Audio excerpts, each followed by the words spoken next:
tough Tuesday practice. Thought the guys pushed through very hard. We understand what's at stake and the rules of engagement for this game. Playing for somewhat of a state title in our league. It's a Eastern Division game, which is important for us to get back on the right track.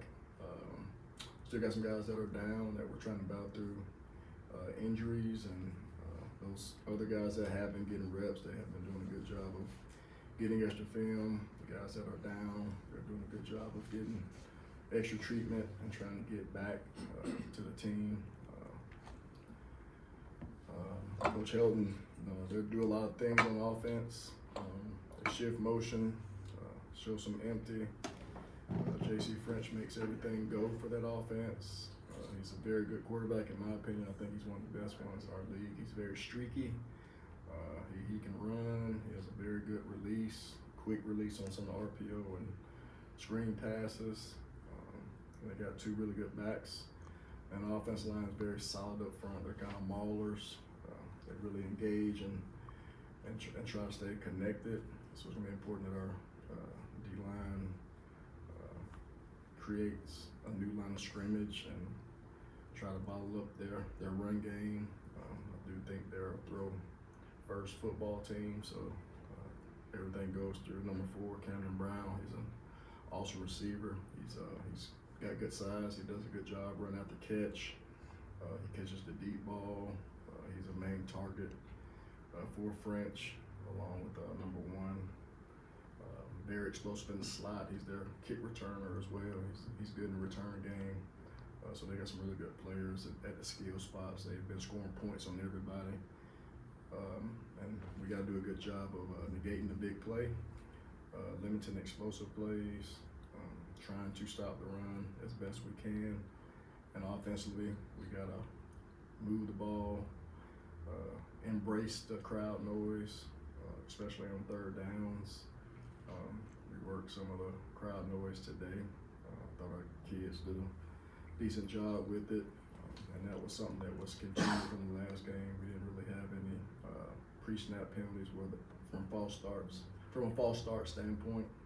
So that was encouraging from last game. Moving into this game, that'll be ultimately important this game, so we don't create a worse third down situation or put us behind the sticks on earlier down. So we really got to lock into the details of our assignments and continue to progress with the game plan as we move on throughout the week.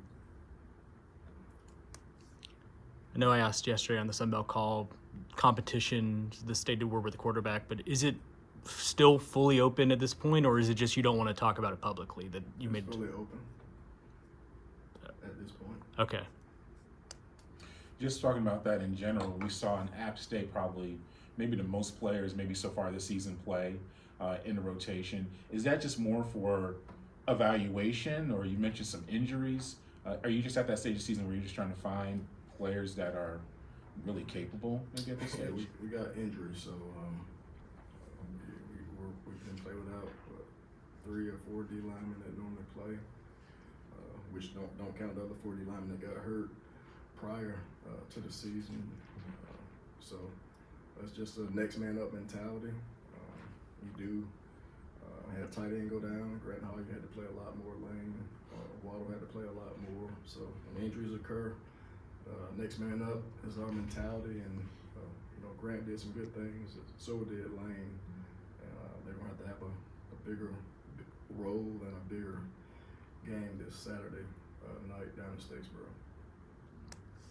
Word you used to describe the team on Saturday was fragile in some of those moments, just not handling the adversity well, I guess. How at this point in the season can you go about trying to fix that? And is it some of a disappointment that 18 games in, you're still talking about words like that to describe your team? No, not really, because you got so many new guys in the portal, and you never fully understand some of the guys' mentality, and that has to be created. And sometimes things go like that because of the guys that you bring in from a mental standpoint. So we got to continue to stress a championship culture, which we do every single day, and it takes a championship mindset. When things are hard, and you got to make choices on how we're going to attack adversity. We can't stop believing. You can't stop chopping wood, as I like to say. You just got to keep plugging away. The scoreboard doesn't matter. What matters is how you perform and continue to perform at the highest level. And you always got to create the best version of yourself. And we just got to continue to do that when things are not going in our favor, because all it takes is a play. And I've been a part of those comebacks and things of that sort. So it's a belief system that everyone has to have, and our leaders have to command it. And we definitely command it as coaches, and we keep preaching it to our guys. And we just got to continue that. And it starts this week with us. Have another opportunity if adversity does strike.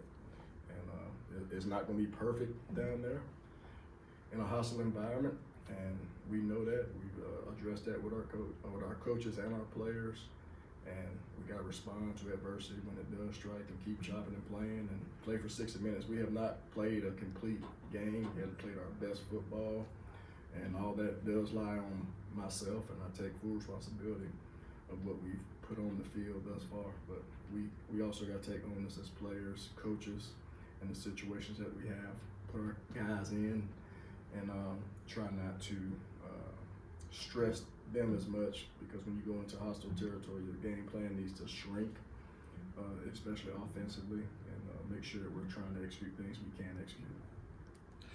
Yeah, just about the offense strategy, is that just relying, because looking at from last week, just the season, Ted and Javon, and give Brady credit for this one, but I think 50% of the targets have been to those two guys. Is that just even more imperative just to focus on those two guys? Could you say simplifying the offense? Is that just going to be a big strategy coming into Saturday?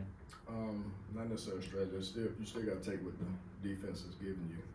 Of course, you want to target your best players, just like everyone does. If you look at anybody team, they're going to target their best players too. So it's not just us that's targeting their best players. That's what football is. It's not a situation where you're going to throw a ball to somebody that hadn't earned the reps or done things correctly in practice. Their production and what they do with the football warrants those touches and targets. When you evaluate the quarterback situation, what do you like about the two guys that have been playing the most? What are the main characteristics? Yeah, they're two different quarterbacks. One has an elite arm talent, but less mobility, and things got to be kind of perfect up front. If your protection is on point, we provide time for him to throw the ball, then he can be very successful. First drive that we got the ball, not to get any points after a 13, 15 play drive, and had an opportunity to score. Threw the ball to Ted, and when it comes down with that catch, that probably would have scored, and that's the momentum piece. And that's what I mean by a team being fragile, because when you're in this mindset of woe is me, or when something bad happens, you revert back to different moments or past moments that really don't have anything to do with this present moment. So getting our kids to lock in on the details, and all you can do is trust your training and move on to the next moment, which is the next play. And you mentioned Ted, and you targeted him, I think, 18 times in the last game. How important is it to get him involved, keep him involved in the offense? Yeah, it's always important to do that. Our offense moves a lot better when he is targeted. You can see when he's not targeted, what's the outcome from a production standpoint in the passing game. He's one of our better players, and just like any team, they're going to try to get the ball to their best players based on what the defense is doing. And if they're trying to take him away, then other guys have to answer the bell, and we got to make the proper calls to get the other people the ball, and that goes along with the progression of the quarterback as well. But everything starts up front, and if we can control the line of scrimmage, ID things, and get movement on the line of scrimmage, then we have a chance. I don't want to have to throw the ball 60 times, 50 times in a game. I know being behind caused us to do that a little bit in this past game, but that's not the formula that I want to have as an offense. Keeping wide receiver corner going, Javon's a guy that looked like maybe it started out playing a lot in the slot, but you've been moving around, have him in the backfield a few times. I guess, when did it start seeing that maybe he is a guy you could maybe use in different ways and line him up different places in the offense and help out the offense that way? I mean, it just goes with what teams are doing and what they afford you the opportunity to do. And then he's a good player on the perimeter, have something to do with the perimeter blocking, not having a small guy block where he's in the slot where you're trying to maximize that. So a lot of different details go into why you do what you do. He's a good player that needs touches, and we got to find ways to get him involved in a lot of different ways. You've been on both sides of this rivalry. How do you see it through your eyes? Like I said, it's a state championship. It means a lot, and it's an Eastern Division opponent, which makes it even greater because you got to win in your conference, and that's one thing, part of our standard of always wanting to make it a nightmare for the East opponents because you're going to play them every single year, and that makes it more important. But what makes this one more important this week is it's our next one that's up. We're not going to build the game up and create anxiety for our kids, but you just got to go out and perform on the road in a hostile environment. And I can't wait to see our guys accept that challenge on the road and play well for 60 minutes. You anticipate hostility at Georgia? It's Statesboro? Absolutely. So just part of, they got a good fan base, long tradition. They pack their stadium. I know they're having a whiteout, so they'll be juiced up. And I've got one non-Georgia State question. Doing a story about Jarvis Jones, who's in your old Carver school. You've known him for a long time. How have you seen him grow over the past years? I mean, I can go back and talk forever on Jarvis. Just even going back when I coached him in high school, he did not want to play football. I made him play football. He was at practice and he would leave, go to the basketball court because he really had a love for basketball. So I had to pull him out the basketball court, make him play. And once the light switch kind of turned on, he saw that he needed other options because he was a center in high school, and 6'3" centers don't really make it in the college, and it started to click for him, and he just kind of took the bull by the horn after that. And just being with him at Georgia as well, he was in a different role, but he has a very good knowledge of the game. He plays with passion. He played with passion in high school, college, pros. Unfortunately, he had some injuries, which creep into a lot of players' lives and kind of create a different milieu for him. And he called me up, and we had a spot open. I told Coach Smart I think he'd be a great addition to the staff, and because he loves Georgia, and he'll be a great model to the other players because he played at the highest level. He played in all the SEC games, and kids respect that, and they see and can Google him and see that he has a true resume of playing football in the SEC and the high level, and he's just a tremendous person, family man, does a good job with his kids, and I think he's going to win the state this year. They have a tremendous team right now, and we've had conversations. He actually called me up before he took the job, and we've talked why he's had the job as well, because it's a little different animal being at that place too. His leadership skills in that role, how would you?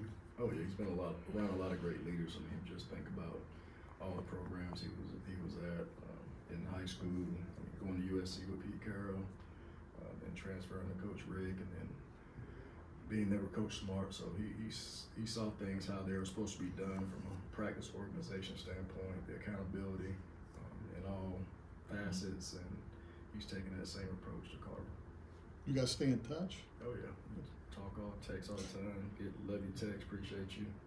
I'm still waiting on my 10% of me making him play football. But no, I'm just joking on that. We joke about it all the time. But he'll do anything for me or my family, and he's a family member to me. More questions? No, thank you.